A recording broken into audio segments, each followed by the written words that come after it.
ಇವತ್ತಿನ ಸಂಚಿಕೆಯಲ್ಲಿ ನೀನಾದನ ಸೀರಿಯಲ್ ಏನೇನೆಲ್ಲ ಆಯಿತು ಅಂತ ಹೇಳ್ತೀನಿ ನೋಡಿ. ಅದಕ್ಕಿಂತ ಮುಂಚೆ ಚಾನಲ್ಗೆ ಸಬ್ಸ್ಕ್ರೈಬ್ ಮಾಡ್ಕೊಳ್ಳಿ.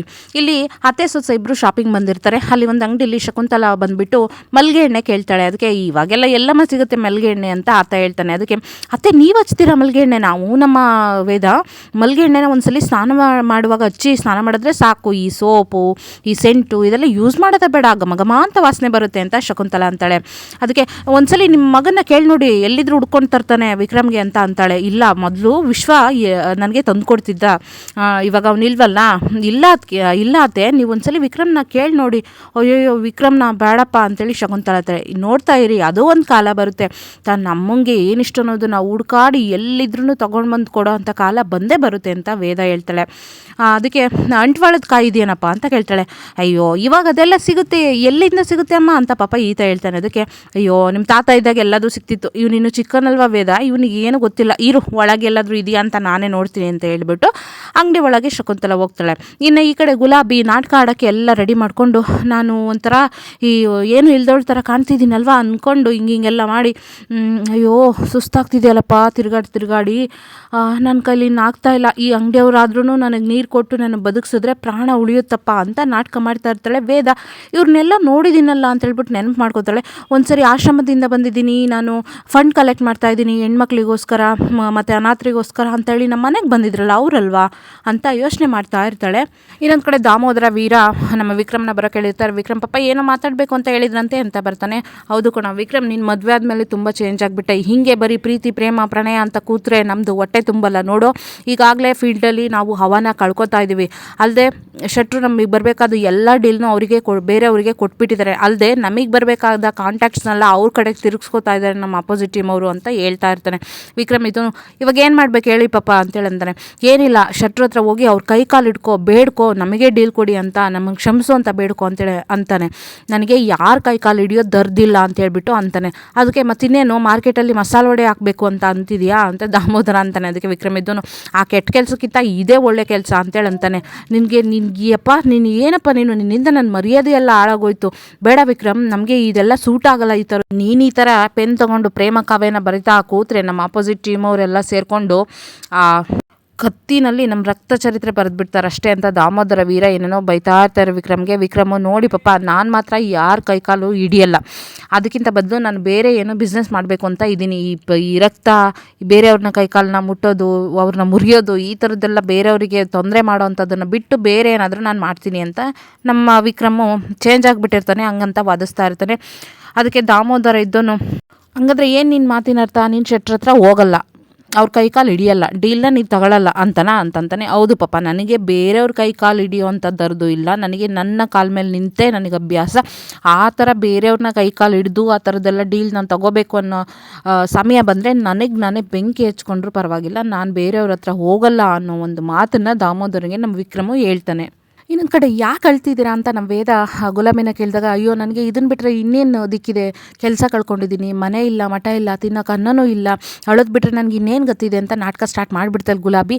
ಯಾಕೆ ಏನಾಯಿತು, ನೀವೊಂದು NGO ಕೆಲಸ ಮಾಡ್ತಿದ್ರಿ ಅಲ್ವಾ, ನಾವು ಒಂದ್ಸಲಿ ನಮ್ಮ ಮನೆಗೆ ಬಂದಿದ್ರಿ ಅಲ್ವಾ ಅಂತ ವೇದ ಅಂತಾಳೆ. ಹೌದು, ನಿಮ್ಮ ಭಾವ ಇದ್ದಾರಲ್ಲ, ಅವ್ರ ಕೃಪೆಯಿಂದ ನನ್ನ ಕೆಲಸನೂ ಹೋಯಿತು. ಏನು ಹೇಳ್ತಿದ್ದೀರಾ ಅಂತಾಳೆ. ಹೌದು, ನಿಮ್ಮ ಭಾವ ನನಗೆ ಸುಮಾರು 3 ವರ್ಷದಿಂದ ಪರಿಚಯ, ನಾವಿಬ್ಬರು ಪ್ರೀತಿಸ್ತಾ ಇದ್ವಿ, ಅವರು ನನಗೆ ನಂಬಿಸಿ ಮೋಸ ಮಾಡಿದ್ರು, ಸ್ವಲ್ಪ ನಿಧಾನ ಮಾತಾಡಿ, ಬನ್ನಿ ಇಲ್ಲಿ ನನ್ನ ಜೊತೆ ಅಂತ ಹೇಳ್ಬಿಟ್ಟು ಬೇರೆ ಕಡೆಗೆ ಕರ್ಕೊಂಡು ಹೋಗ್ತಾಳೆ. ಅಲ್ಲಿ ಕೇಳ್ತಾಳೆ ಏನಾಯಿತು ಅಂತ ಕರೆಕ್ಟಾಗಿ ಹೇಳಿ, ನನಗೆ ನಂಬಕ್ಕಾಗ್ತಿಲ್ಲ ಅಂತ. ಆವಾಗ ಸಾಕ್ಷಿಗೆ ಅಂತ ಹೇಳ್ಬಿಟ್ಟು ಅವರಿಬ್ಬರು ಜೊತೆಲಿದ್ದನ್ನು ಫೋಟೋ ವೀಡಿಯೋಸ್ ಎಲ್ಲ ತೋರಿಸ್ಬಿಟ್ಟು, ನಿಮ್ಮ ಭಾವ ನನಗೆ ನಂಬಿಸಿ ಮೋಸ ಮಾಡಿದ್ರು, ನಾನು ಅವತ್ತು ಡೊನೇಷನ್ ಕೇಳೋ ನೆಪದಲ್ಲಿ ನಿಮ್ಮ ಮನೆಗೆ ಬಂದಿದ್ದನ್ನೇ ಸಿಟ್ಟು ಮಾಡಿಕೊಂಡು ನಾನು ಕೆಲಸ ಮಾಡ್ತಿದ್ದ ಜಾಗಕ್ಕೆ ಬಂದು ಅಲ್ಲಿ ಕಂಪ್ಲೇಂಟ್ ಮಾಡಿ ನಾನು ಕೆಟ್ಟದಾಗಿ ಬಳಸ್ಕೊತಾ ಇದ್ದೀನಿ NGOನ ಅಂತ ಹೇಳ್ಬಿಟ್ಟು ಅಲ್ಲಿಂದನೂ ಕೆಲಸದಿಂದ ತೆಗೆದುಬಿಟ್ರು, ತುಂಬ ಮೋಸ ಮಾಡಿಬಿಟ್ರು ನಿಮ್ಮ ಭಾವ ಅಂತೆಲ್ಲ ವೀರನ ಬಗ್ಗೆ ಹೇಳ್ತಾ ಇರ್ತಾಳೆ. ನಿಮಗೆ ಇನ್ನೊಂದು ವಿಷಯ ಗೊತ್ತಿಲ್ಲ, ನನ್ನ ಮತ್ತು ವೀರನ ಮಧ್ಯೆ ಎಲ್ಲ ನಡೆದೋಗ್ಬಿಟ್ಟಿದೆ ಅಂತ ಹೇಳ್ಬಿಡ್ತಾಳೆ. ನಿಮಗೆ ಸ್ವಲ್ಪನಾದ್ರೂ ಬದುವಿ ಬೇಡವಾ? ಮದುವೆಗಿಂತ ಮುಂಚೆ ಒಂದು ಹುಡುಗನ ಜೊತೆ ಆ ಥರ ಎಲ್ಲ ಮೂವ್ ಮಾಡಬಾರ್ದು ಅಂತ ಗೊತ್ತಿಲ್ವಾ ನಿಮಗೆ ಅಂತ ವೇದ ಬೈತಾಳೆ. ನಾನೇನು ಮಾಡಲಿ, ನಂಬಿಸ್ಬಿಟ್ರು ಅವರು ನಿನ್ನ ಮದುವೆ ಆಗ್ತೀನಿ ಅಂತ ಹೇಳ್ಬಿಟ್ಟು, ಅದಕ್ಕೆ ನನ್ನ ಮೈ ಮನಸ್ಸು ಎರಡೂ ನಿಮ್ಮ ವೀರಂಗೆ ಕೊಟ್ಬಿಟ್ಟೆ ನಾನು ಅಂತ ಅಳ್ತಾ ಇರ್ತಾಳೆ. ಅದೆಲ್ಲ ನಾಟಕ ಮಾಡ್ತಾ ಇರ್ತಾಳೆ. ಹಾಗೆ ಟೆರೆಸ್ ಮೇಲೆ ಬಾಲ ಮುನ್ನ ಸುಮ್ಮನೆ ಏನೋ ಕಾಮಿಡಿ ಮಾಡ್ತಾ ಕೂತಿರ್ತಾರೆ. ಅಲ್ಲಿ ನಮ್ಮ ವಿಕ್ರಮ್ ಬಂದು, ನಿಮ್ಮ ಬೇತಾಳೆ ಎಲ್ಲಿರೋ ಅಂತ ಕೇಳ್ತಾರೆ. ಅಯ್ಯೋ ಅಣ್ಣ ಎಲ್ಲ ಹೋಗಿದಾರಣ್ಣ, ನೀನೇನೋ ಹಿಂಗಾಡ್ತಿದ್ಯಾ, ಶಾಪಿಂಗ್ ಏನೋ ಮಾಡೋಕ್ಕೆ ಹೋಗಿದ್ದಾರೆ, ಅಲ್ಲ ಮಾರ್ಕೆಟ್ ಮಾರ್ಕೆಟಿಗೆ ಇವಳು ಯಾಕೆ ಹೋಗಬೇಕಿತ್ತು, ನಾನು ಏನು ಬೇಕು ಅಂತ ಕೇಳಿದರೆ ನಾನೇ ತಂದು ಕೊಡ್ತಿದ್ದೆ. ಅಣ್ಣ ಅವ್ರಿಗೆ ಹೆಣ್ಮಕ್ಳು ಅವ್ರಿಗೇನೋ ಬೇಕಿರುತ್ತೆ ತರ್ತಾರೆ ಬಿಡೋಣ, ಯಾಕಣ್ಣ ಹಿಂಗೆ ಒದ್ದಾಡ್ತಿದ್ದೀಯ ಅಂತ ಆಡ್ಕೊಂತ ಇರ್ತಾರೆ ನಮ್ಮ ಬಾಲ ಮತ್ತು ಮುನ್ನ. ಆಗಲಿ ಫೋನ್ ಮಾಡ್ತೀನಿ ಇರಿ ಅಂತ ಹೇಳ್ಬಿಟ್ಟು ಫೋನ್ ಮಾಡ್ತಾನೆ. ಅಯ್ಯೋ ಫೋನ್ ಬೇರೆ ಪಿಕ್ ಮಾಡ್ತಾ ಇಲ್ವೇ ಅಂತ ಅಂತಿರ್ತಾನೆ ವಿಕ್ರಮು.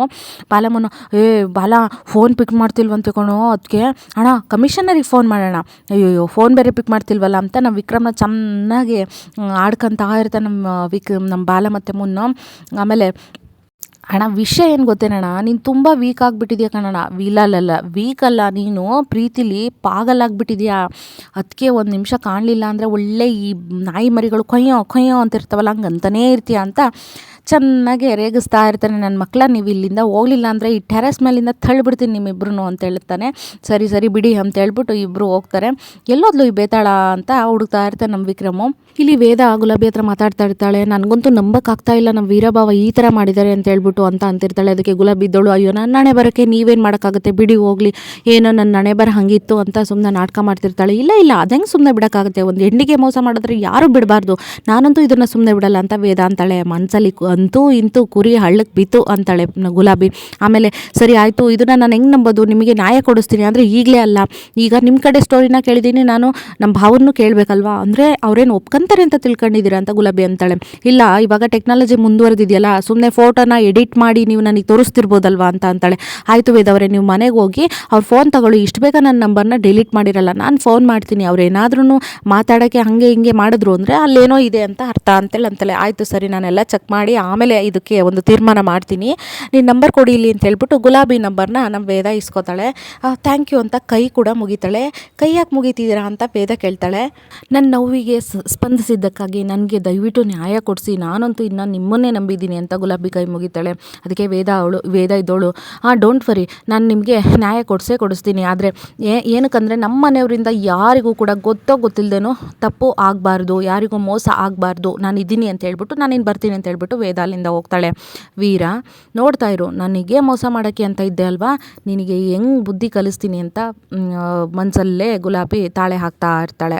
ಇನ್ನೊಂದು ಕಡೆ ದೇವಕಿ ಉಮಾ ಮಾರ್ಕೆಟಿಂದ ಬರ್ತಾಳೆ. ಸಂತೆಗೆ ಒಬ್ಬಳೇ ಹೋಗಿದ್ದ, ಕರೆದಿದ್ರೆ ನಾನು ಬರ್ತಿದ್ನಲ್ಲ ಉಮಾ, ಸುಡ್ಗಾಡ್ಗೆ ಹೋದ್ರೂ ನಿನ್ನನ್ನು ಮಾತ್ರ ಜೊತೆ ಕರ್ಕೊಂಡು ಹೋಗಲ್ಲ ಅಂತ ಹೇಳ್ಬಿಟ್ಟು ಉಮಾ ಅಂತಾಳೆ. ಎಂತದ ನನ್ನ ಮೇಲೆ ಇನ್ನೂ ಕೋಪ ಹೋಗಿಲ್ವ ನಿನಗೆ ಅಂತ ಉಮಾ ದೇವಕಿ ಅಂತಾಳೆ. ಅದಕ್ಕೆ ನನಗೆ ನನ್ನ ಮಗಳು ನೋಡಬೇಕು ಅಂತ ಅನಿಸ್ತಿದೆ, ನಿನ್ನನ್ನು ನಂಬಿ ನನ್ನ ಮಗಳ ಮುಖ ನೋಡೋಕ್ಕಾಗಲಿಲ್ದಂಗೆ ನಾನು ಮರ್ಯಾದೆ ತೆಗೆದುಬಿಟ್ಟೆ. ನೀನು ಫಸ್ಟ್ ಆಫ್ ಆಲ್ ಅವಳು ಫೋನ್ ಯಾಕೆ ರಿಸೀವ್ ಮಾಡಿದ್ದು, ಆಮೇಲೆ ಆ ಪೇಷಂಟ್ನ ವಾರ್ಡನ್ನು ನೀನು ಯಾಕೆ ಮೀಟ್ ಮಾಡಿದ್ದು ಅಂತ ಪ್ರಶ್ನೆ ಮಾಡ್ತಾಳೆ ಉಮಾ. ಅದಕ್ಕೆ ದೇವಕಿ, ಅಯ್ಯೋ ನನಗೆ ಪ್ರದೀಪ ಸತ್ತಿರೋದ್ರ ಹಿಂದಿನ ರಹಸ್ಯ ತಿಳ್ಕೊಬೇಕಿತ್ತು, ಅವನಿಗೆ ನ್ಯಾಯ ಕೊಡಿಸ್ಬೇಕಿತ್ತು, ಅದಕ್ಕೆ ನಾನು ಇಷ್ಟೆಲ್ಲ ಮಾಡಿದೆ ಕಣೆ. ಅದರಲ್ಲೂ ವಿಕ್ರಮ್ನೇ ಎಲ್ಲ ಸಾಕ್ಷಿಗಳು ಬೆಟ್ಟೆಟ್ಟಿ ತೋರಿಸ್ತಾ ಇದ್ದಾವೆ, ಆದರೆ ನೀನೇ ನಂಬ್ತಾ ಇಲ್ಲ ಅದನ್ನು ಅಂತ ಹೇಳ್ಬಿಟ್ಟು ದೇವಕಿ ಅಂತಾಳೆ. ಇನ್ನೊಂದು ಮಾತಾಡಿದ್ರೆ ನೀನು ಸಾಯಿಸೇ ಬಿಡ್ತೀನಿ ನಾನು ಅಂತ ಹೇಳ್ಬಿಟ್ಟು ಉಮಾ ಅಂತಾಳೆ. ನಿನ್ನಿಂದಾಗಿ ನನ್ನ ಮಗಳನ್ನ ಒಂಟಿ ಮಾಡಿಬಿಟ್ಟೆ ನಾನು, ಅವಳು ನನ್ನ ಎತ್ತು ಸಾಕಿಲ್ಲ ಅಂದ್ರೂ ಅವಳ ಕೈಯಿಂದ ನನ್ನ ಅಮ್ಮ ಅಂತ ಅನ್ನಿಸ್ಕೊಂಡಿದ್ದೀನಿ ಕಣೆ ನಾನು, ಅವಳ ಮುಖ ನೋಡೋಕ್ಕೆ ನನಗೆ ಮರ್ಯಾದೆ ಇಲ್ದಂಗೆ ಮಾಡಿಬಿಟ್ಟೆ ನಿನ್ನನ್ನು ನಂಬಿ. ಅಯ್ಯೋ ಉಮಾ, ಅವಳದು ಹಣೆ ಬರನೇ ಸರಿ ಇಲ್ಲ ಬಿಡು, ಆ ದರಿದ್ರದ ಅವಳು ನಮ್ಮ ಮನೆಗೆ ಬಂದಿದ್ದ ತಕ್ಷಣ ಪ್ರದೀಪ ಸತ್ತ, ನನ್ನ ತಮ್ಮನ ಕಳ್ಕೊಂಡ್ವಿ, ಇನ್ನು ಸ್ವಲ್ಪ ದಿನ ಇರು, ಆ ವಿಕ್ರಮ ಇದನ್ನಲ್ಲ ಅವನು ಕೂಡ ಅನ್ನಕ್ಕೆ ಹೋಗ್ತಾಳೆ. ಉಮಾ ಇದ್ದವಳು ಚೆನ್ನಾಗಿ ಬೈದು ಬಿಡ್ತಾಳೆ, ಇನ್ನೊಂದು ಸಲ ನನ್ನ ಮಗಳ ಬಗ್ಗೆ ಮಾತಾಡಿದ್ರೆ ನಿನ್ನ ಸರಿ ಇರಲ್ಲ ಉಮಾ ಅಂತ ಹೇಳ್ಬಿಟ್ಟು. ಇದಿಷ್ಟು ನೋಡಿ ಇವತ್ತಿನ ಸಂಚಿಕೆ. ಹೊಸ ಪ್ರಾಬ್ಲಮ್ ಸ್ಟಾರ್ಟ್ ಆಗಿದೆ, ಅದನ್ನು ಪಾಪ ನಮ್ಮ ವೇದ ಯಾವ ರೀತಿ ಸಾಲ್ವ್ ಮಾಡ್ತಾಳೆ ಅಂತೇಳಿ ಇನ್ನೊಂದು ಸಂಚಿಕೆಯಲ್ಲಿ ನೋಡೋಣ. ಮತ್ತೆ ಸಿಗ್ತೀನಿ. Thank you so much and bye ಎಲ್ರಿಗೂ.